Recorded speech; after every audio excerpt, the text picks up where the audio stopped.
Olá! Hoje a gente vai fundo numa das perguntas mais importantes que já foram feitas, sobre uma das figuras mais influentes da história. A pergunta que vai guiar nossa análise é bem direta. Afinal, quem é Jesus Cristo? E olha, vamos direto ao ponto. Mais de 2000 anos atrás, o próprio Jesus fez essa pergunta para os seus seguidores: Quem vocês dizem que eu sou? E essa pergunta não ficou lá no passado não, viu? Ela continua ecoando até hoje.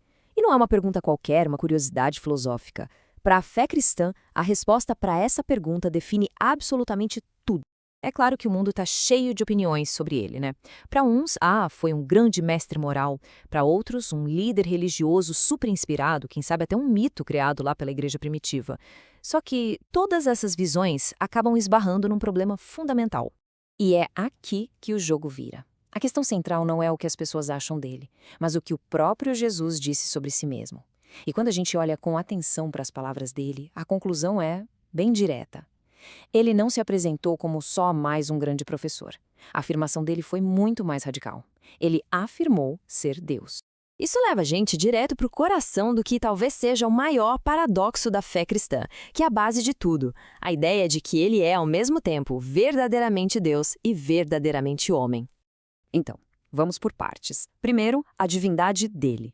Os textos sagrados afirmam que ele não é tipo um deus menor ou, sei lá, um ser humano evoluído. Não. A afirmação é de divindade completa, total. Como diz essa passagem aí. Nele habita corporalmente toda a plenitude da divindade. E as evidências para essa afirmação são bem claras, sabe? Por exemplo, Jesus recebeu nomes divinos como Emanuel, que quer dizer Deus conosco. Ele também mostrou atributos que só pertencem a Deus, tipo eternidade, saber de todas as coisas. Ele fez coisas que só Deus poderia fazer, como perdoar pecados. E talvez o ponto mais forte de todos, ele aceitou a adoração.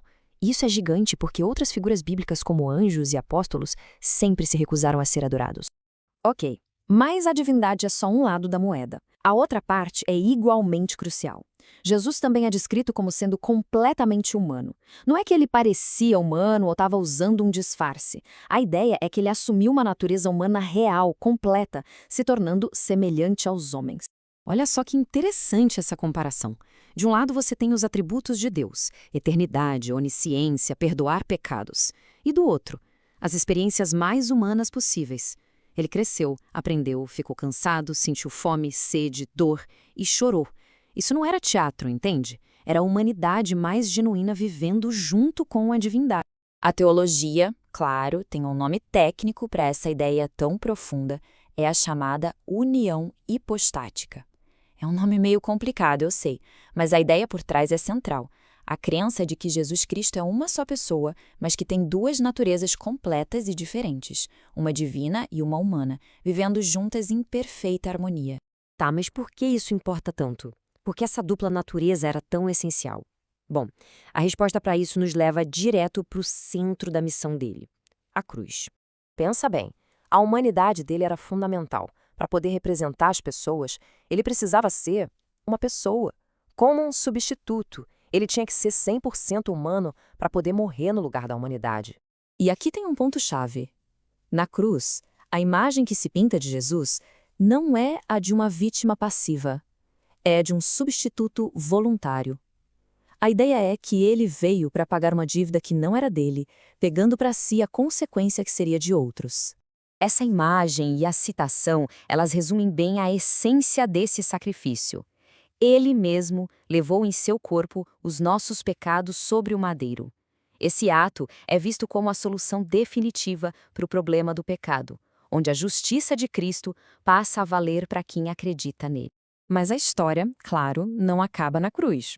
A narrativa segue para aquilo que é considerado a prova final de tudo que ele disse e fez, a vitória sobre a morte. E a crença na ressurreição se apoia em algumas evidências históricas consideradas bem fortes. Primeiro, o túmulo vazio, que foi encontrado por mulheres, um detalhe interessante, já que o testemunho delas não tinha muito valor na época.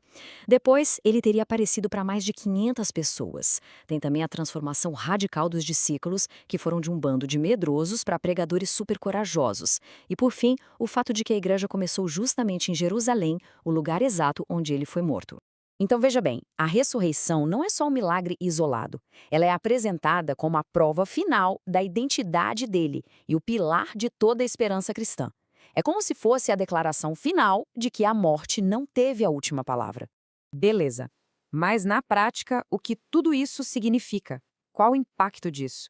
É isso que a gente vai ver agora, na nossa parte final, o legado da obra dele. O grande resultado de tudo isso, da vida, da morte e da ressurreição dele, é a chance de ter um relacionamento com Deus restaurado. A mensagem é bem direta. Por meio da fé, qualquer pessoa pode se reconciliar com o Criador. E essa jornada de fé é geralmente descrita em 3 etapas. Primeiro vem a justificação, que é quando a pessoa é declarada justa diante de Deus. Depois, a santificação, um processo que dura a vida toda de se tornar mais parecido com Cristo. E por último, a glorificação, a promessa de que no futuro tudo será aperfeiçoado.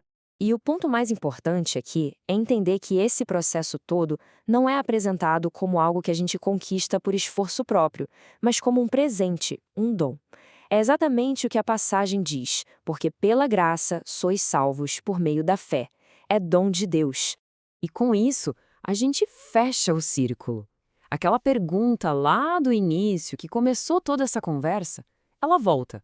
Só que agora, ela volta com um peso e um contexto muito maiores. Depois de passar pelas afirmações dele, por sua dupla natureza, sua missão e sua vitória, a pergunta inicial ressurge, mas não mais como uma questão histórica, sabe? Ela volta como uma reflexão pessoal para cada um de nós. Hoje, quem é Jesus Cristo?